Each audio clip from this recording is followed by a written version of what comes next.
Rajana. So from now on, it has been decreed by the head of state, everybody shall call me Rajana. So Singa. Singa. Rajani Singa. Aha. I am now officially Ugandan. Very good. And if anybody argues, we have TV footage for that as well. Very good. This is my 59th country coming to. And there's a big community in Argentina. There's a huge community in Ecuador, the Caribbean. I was in Nigeria as well. There's a decent community there. It's a remarkable story. Okay. How many are Philippines? So Philippines, we used to have a large community there. Things changed, but you're looking close to around about 20,000 in the Philippines at one stage. 20,000? Yeah. Here we had more. We had 80,000. Yeah. But they were expelled by Idi Amin. Yeah. 1972. But when we came, we brought them back. But the ones who came back were the rich ones.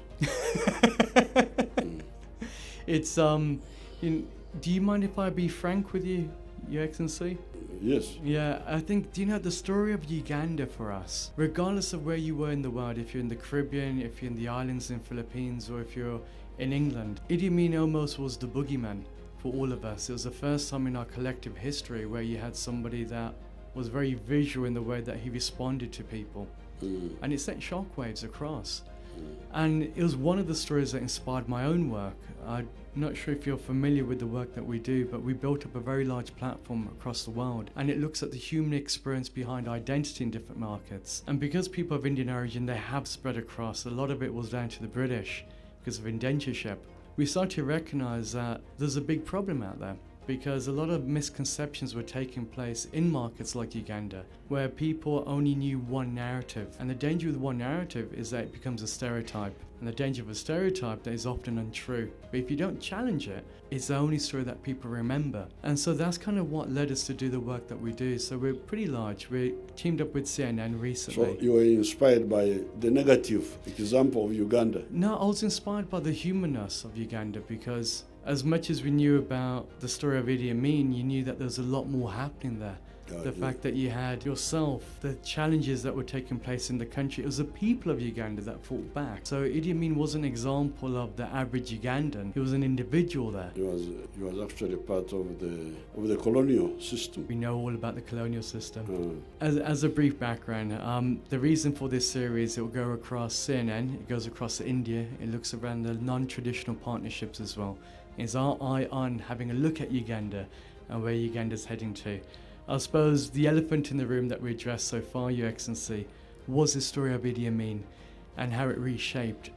What do you think Idi Amin represented to the youth of Uganda at his stage? Idi Amin was an ignorant, a bit chauvinistic reactionary, because he looked at identity and he did not look at interests. If you looked at the interests of the 4 Indian families who were in my region, my area, plus 2 Arabs, there were only 6 in my sub-county in the 1940s, 1930s, 1950s.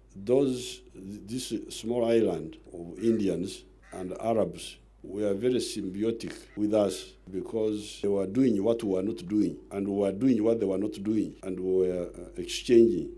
They were shopkeepers bringing items which we did not have, and we were farmers of livestock and crops, and these people were buying them from us and we were buying from them. So it was a very symbiotic relationship. At some stage, the colonial government, not in my area but in other parts of Uganda, they were causing some confusion by trying to give monopoly to Indians to gin cotton. Africans are not allowed to gin cotton. So there was some sort of movement in 1945, 1949 against that. But it was clear to we, the political strategists, that this was a maneuver by the British to just cause confusion. So it did not affect our views about the Indian immigrants. Indeed, some of the Indian immigrants were part of our resistance against colonialism, like Mahatma Gandhi. Mahatma Gandhi was in South Africa. He was a member of the African National Congress. He was supporting, and even here we had Indians who were part of the resistance movement. Like in Kenya there was very active Goan called Gama Pinto. Gama Pinto, he was very, very active in supporting the anti-colonial movement. So at both economic and political level, the Indian people were really an addition to our efforts, not a subtraction or anything. What changed? Because the moment that Idi Amin came in, with your own upbringing, you would have saw what community meant. Your idea of Ugandanness would have been togetherness, people working side by side, nobody taking more than anybody else. The moment Idi Amin came in, there was obviously this reaction to what national identity was. You were obviously a young man at that moment in time. What was it like for you? Well, nothing changed. What happened was that Amin imposed himself on all of us, the indigenous Ugandans and those few immigrants. So we started fighting him. I was not young. I was 26. I had already left university. I was working in the government. So we took up arms against Idi Amin. The people who took up arms against him were not Indians. It was us. Yeah. It was, in our case, it was the student movement. The student movement, which was nationalist and also Pan-Africanist. And remember, Amin was originally an agent of British interests. That's why Edward Heath recognized him immediately. Recognized the coup. While Africa was opposing, Edward Heath gave him diplomatic recognition. So we, the nationalists, the anti-colonialists, we could see that Idi Amin could not understand our aims, which were patriotism within Uganda, Pan-Africanism, and so we had to get rid of him. Now, in his desperation, because this was 71 when we started fighting him, then 72, that's when he lashed out at different groups, killing people from this tribe, killing people from that tribe. Then in 1972, he said he had a dream again about Asians that he should do. There was nothing that changed really. It was the continuous struggle of anti-colonialism. Because Idi Amin was part of the colonial army, was a sergeant in the colonial army. Just a bunch of idiots who were being used by the British. No ideology, nothing. They didn't understand our aims. That's why we fought him. What does Ugandanness mean to you? Because you've done something that no other international leader has ever done before. You've embraced refugees. You brought them inside. You brought in different communities here. And that's obviously changed the very scope of how the world looks towards a country.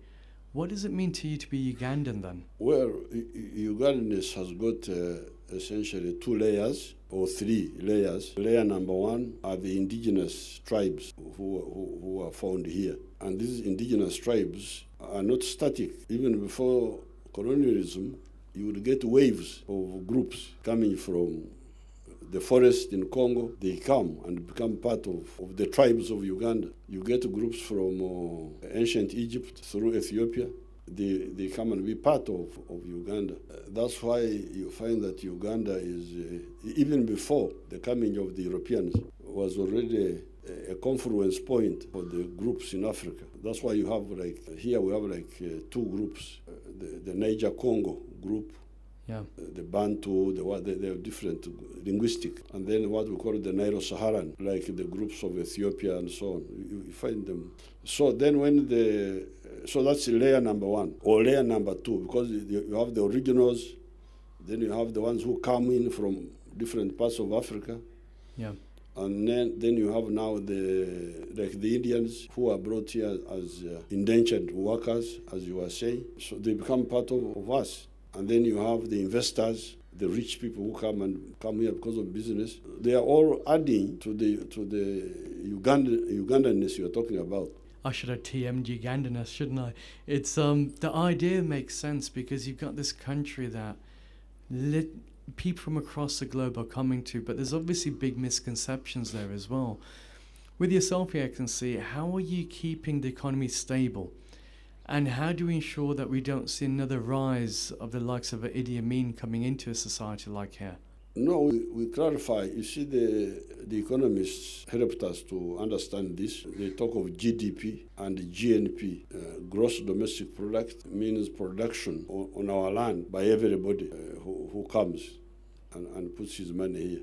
GNP is gross national product. That is the production of our citizens, whether here or abroad. Every intelligent person knows that GDP is what grows the economies. If you look at China, you may find that the GDP is much bigger than the GNP. The investments by everybody who invested in China, I have not checked, but you can check and you find that it's much larger than the GNP, the investments by the Chinese themselves alone, either within China or outside.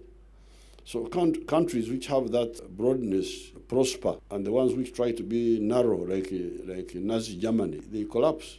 That's how Oppenheimer, the Jew who invented the nuclear bomb, was originally German, but because he was discriminated as a Jew, he went and built the bomb for the Americans to the destruction of the Germans and the Japanese. So chauvinism is a big mistake. Yes, identity is important because we need a core identity, but this identity should not resist absorption, should not resist enrichment of itself.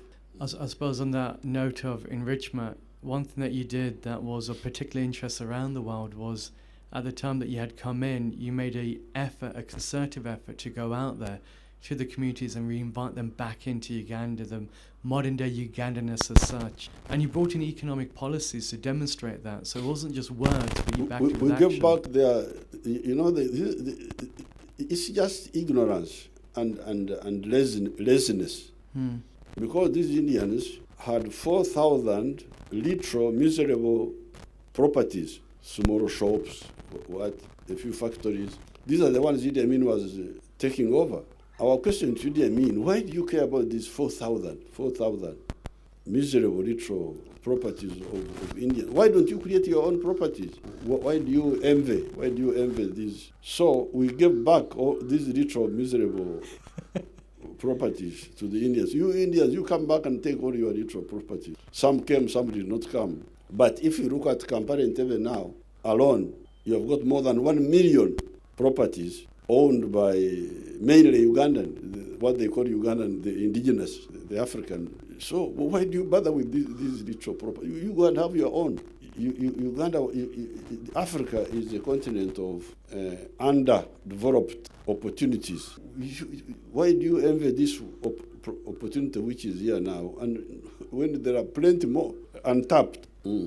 What does it mean to be a Pan-Africanist? Because we hear yourself speak, and it is about bringing people together. It's about uniting for a cause and making a difference to the human experience of those people. But the same token, a lot of people are using it in another vise. It's about separation. And we see the likes of Julius Malema, for example, in South Africa. What does it mean to be an African on your side, Your Excellency? It starts with 3 words. If you are not highly intelligent, at least understand 3 words. I'll try. Number 1, prosperity. How can a family, forget about the nation, even start with the family. How can a family, how can a community, how can a country be prosperous? You cannot be prosperous through begging. If you beg, somebody helps you today, tomorrow he will not help you. So the only way you can be prosperous is through production of a good or a service and selling it. So I'm not a beggar. I am by nature, by heritage, a producer of goods, and some of my neighbors are producers of services. In my case, I am a cattleman. I'm a man of cows from ancient times. So that means I produce milk, I produce what you call cheese, I produce beef. I'm not like Indians who don't eat beef. I was noticing a hesitation there. No, I'll join you. I'll join you with a steak, Your Excellency. I'm not Indians who don't like Indians who don't eat beef. So I produce these cattle products. The problem I have is that my tribesmates produce the same products like me.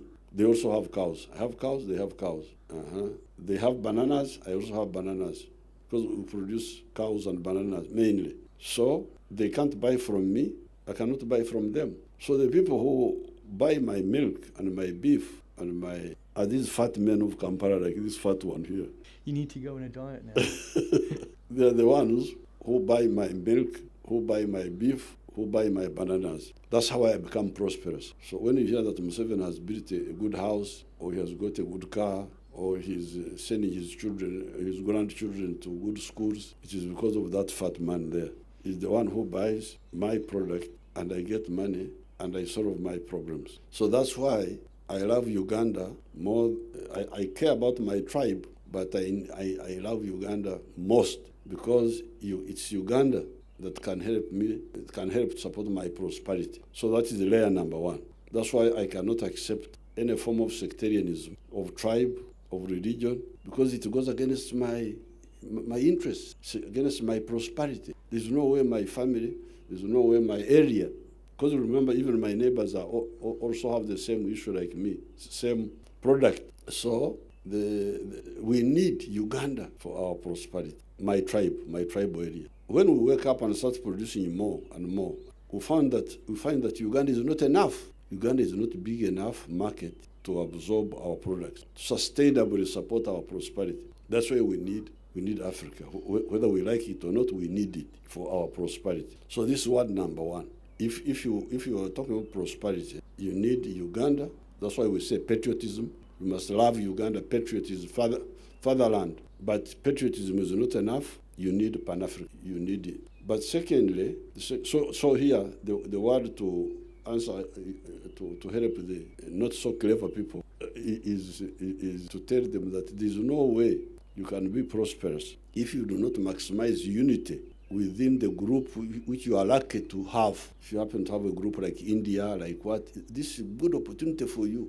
Those different groups within India, Bengali, you need them for your prosperity. And if you are lucky to have them, please don't mishandle them. Don't because you do so to your own detriment. Now, but secondly, the issue of security. How can you have strategic security? How can you guard yourself against predators in the world? Are we still talking about the fat man, or? No, this one now he has done his work because he has supported the prosperity with his pocket, his purchasing power. But now, all of us, and including him, we need to be secure. So how can we have security in this turbulent world? Uganda alone may not be able to stand up alone. That's why we need regional effort to be able to guard ourselves against predators in the world. And that's why, for instance, in East Africa, we talk of the East African Federation. It's our long-term goal.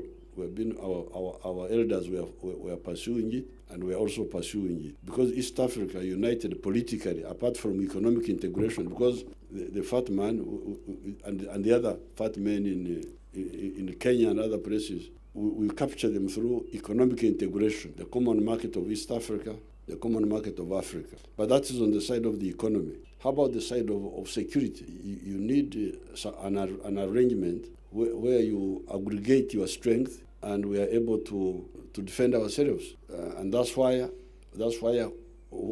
in some cases you may have to look at political integration, like the Federation of East Africa. Like when Tanganyika and Zanzibar united and formed Tanzania, this was a big step. There were two colonies, Zanzibar, Tanganyika, they formed Tanzania. It's now there. It's now more viable than either of them. And it has solved some issues, the borders, sharing the sea, all those issues that would come up if they were separate.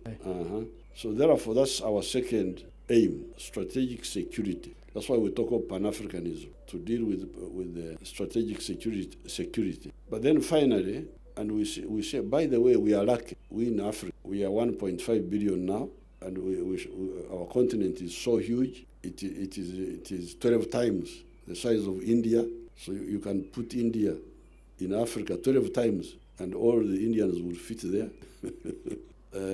So the population is now growing. It will be 2.5 billion in the next 30 years.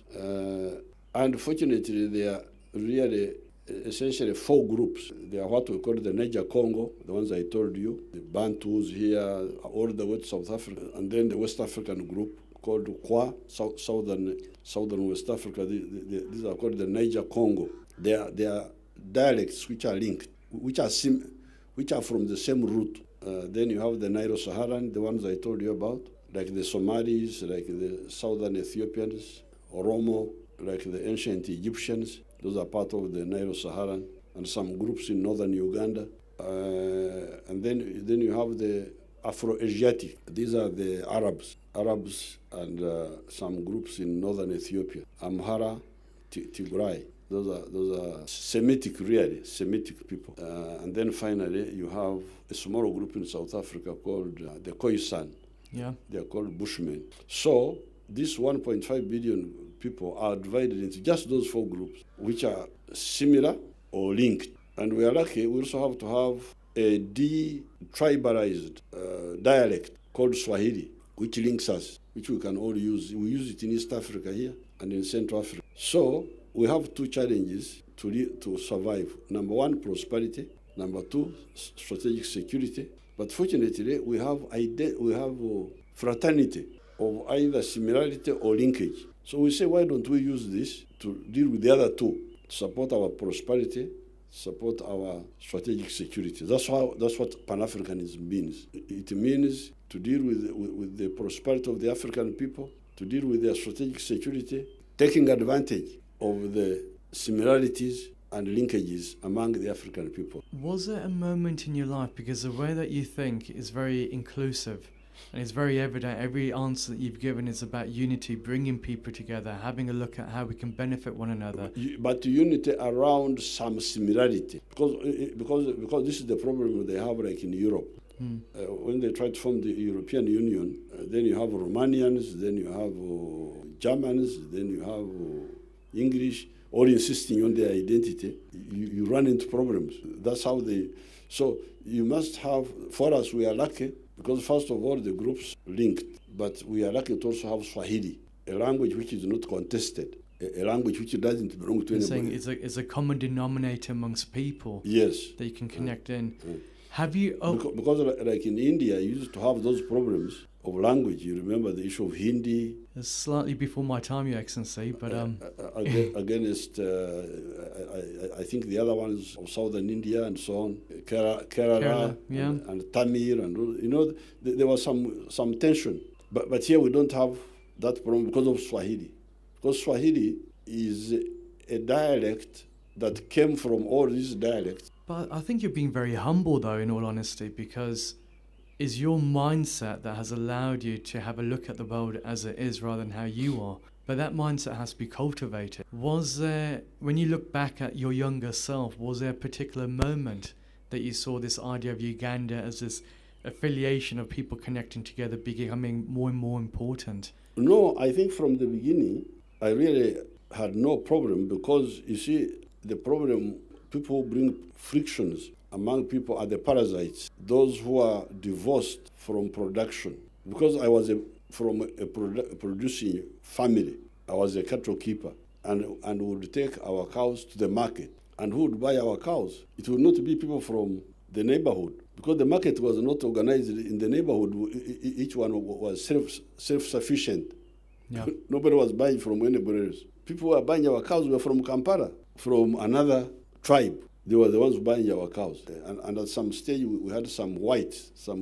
They were buying cows for the mines, for the copper mines. Copper mines had come up in the 1950s. There was a white man called Mr. Share.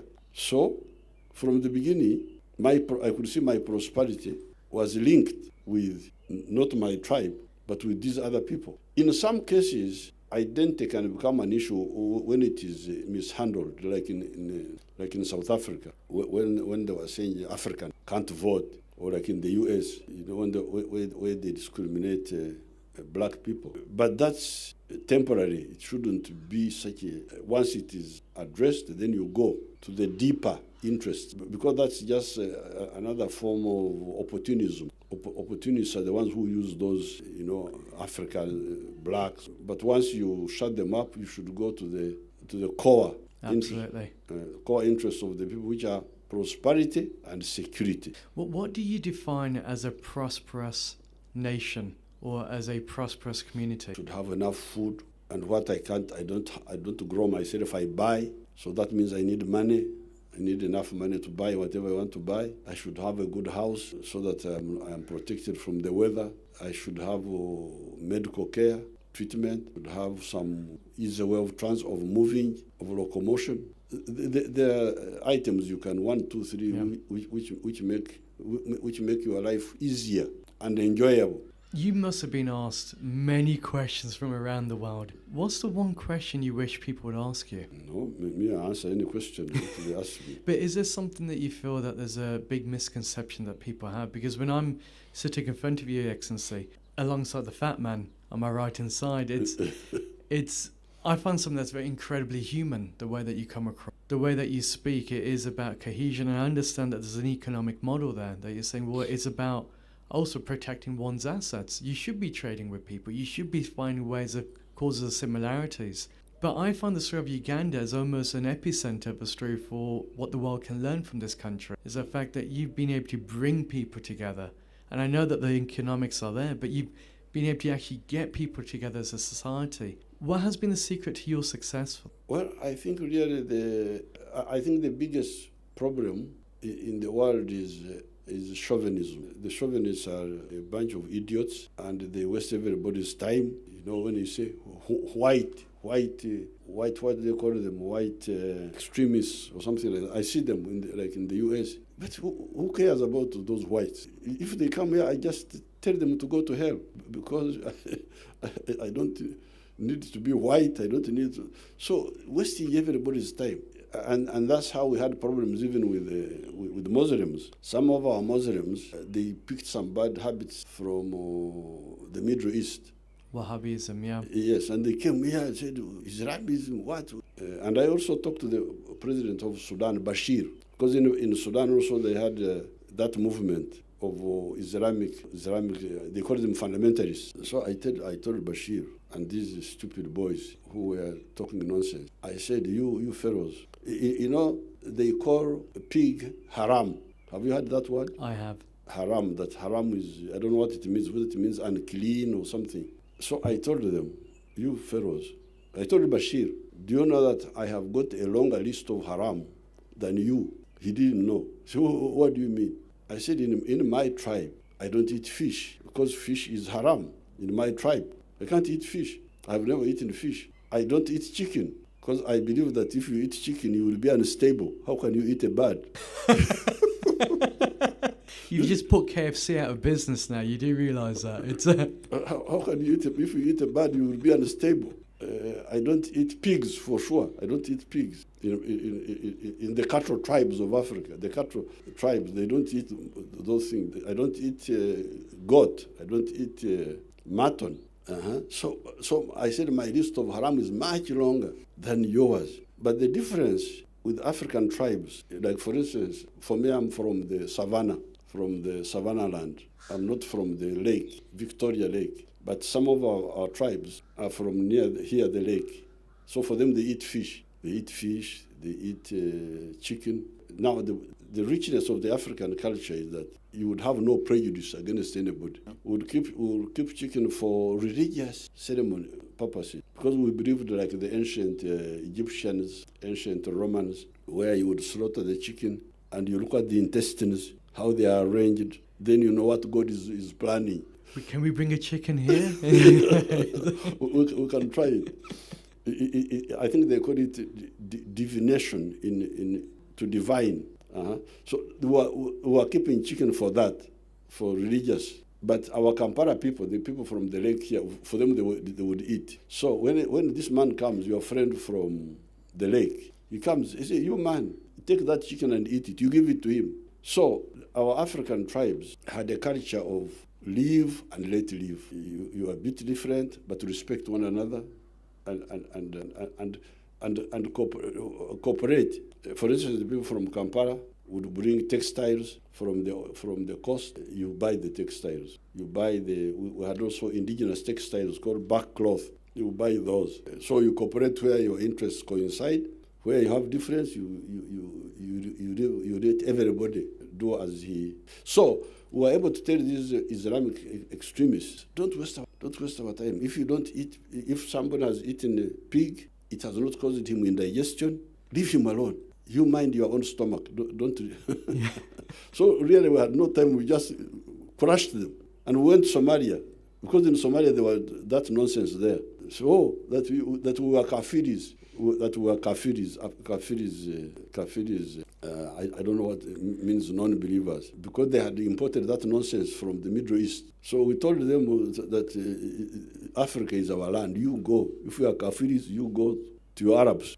Here, we respect everybody's heritage. Well, what's interesting, because it's you, though. It's the power of personality. It's the power of His Excellency President Museveni that brings that in. What does the future look like in 2040? You have big plans for Uganda. How do you ensure that this continues? But the views which I'm giving you are shared by many people. Like, there was one Catholic bishop in the early days of our system, when we had come into managing the whole country. There was a Catholic bishop who told me that, you man, you brought these principles, because our principles are patriotism, Pan-Africanism, socio-economic transformation, and democracy. There are 4. So this bishop told me that, you man, you brought these principles, but you don't know much about them. Me, the Catholic bishop, I know more about them than you. That's what he told me, Bishop Odongo. He was in eastern Uganda. I said, why, Bishop? He said, before our time, during that time, whenever he would visit his Catholic diocese, he would find people seated, Catholics with Muslims, with their Muslim wear, sitting in front, together with the Catholics. Because he's a big man, he has come in the area, all the community leaders come.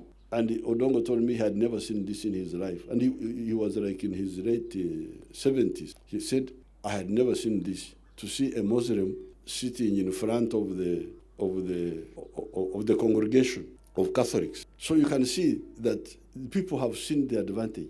I will never forget that word from the Archbishop, because he told me that I was talking about something I didn't know much about. that for him, he knows more about it because he has seen the results of that message. What do you hope your legacy will be? So the people have really absorbed this, and if anybody was trying to bring back nonsense, I'm sure it wouldn't be tolerated. Yes. And what we'll do, we'll get a chicken, we'll dissect it, we'll check what the organs are saying, and that way we know by divinity. Very good, very good. Do you still have the farm, Your Excellency? Oh, I'm a big one. You ask this, they eat my cows, these ones.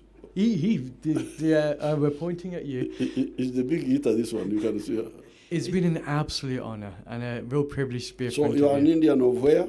From the Philippine Islands. So we do karaoke singing. Mm-hmm. So I don't mind having the microphone in front of me, but I'm not chauvinistic, and I'm not big in that area. And what tribe are you among the Indians? Because they are tribes. That's an interesting question. So we're Sikhs, the Sikh community. From Amritsar? Yes. From Amritsar? Yes. Our singers here, we are very famous as motor mechanics. All the garages were owned by singers. I don't know why. They are called singers. Singers. Mm. Is that singing Sikhs or just singer? No, I don't know. The African tribes have a way of Africanizing everything. If you come, like for instance, our Indians, my 4 Indians in my village, one was called Budara. That's what we were calling him, and that's what he was calling himself. But if you asked him what his original name was, Abdallah. Abdallah. So for us, we say Budara. Would you honor me by giving me an Africanized version of my name then? What's your name? It's Rajan. Rajana. So from now on, it has been decreed by the head of state, everybody shall call me Rajana. So singer. Singer. Was, I don't know how they corrupted Sikh. Singh, so it would be Singh as a surname, so it'll be Rajani Singer. Aha. I am now officially Ugandan. Very good. And if anybody argues, we have TV footage for that as well. Very good.